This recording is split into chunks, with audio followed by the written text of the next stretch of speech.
पवित्रमय ओडिशा को देखिले भारी दुख लगुच। कहीं दुख लगुच ना जो पवित्रमय ओडिशा उत्कलर नाम जो उत्कलर पुरुष मधुबाबू उत्कलर गौरव बोली नाम आख्या दि जाइए सी जहाँ भाभी आज स्वप्न हो गला।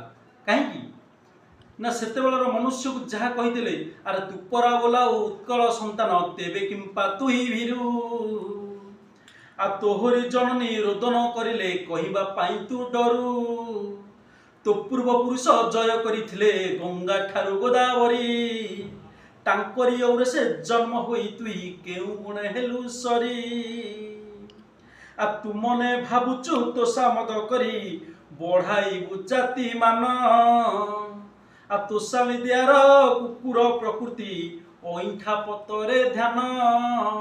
अरे चांडाल ए मनुष्य तुम्हें कौन भावुच ए गोलामगिरी करी तुम्हें कौन स्वतंत्र भाव में मनुष्य लाभ कर ना। अरे निज मातृभूमि को भल पाओ निज जाति को भल पाओ ताहले तुम्हें उत्कल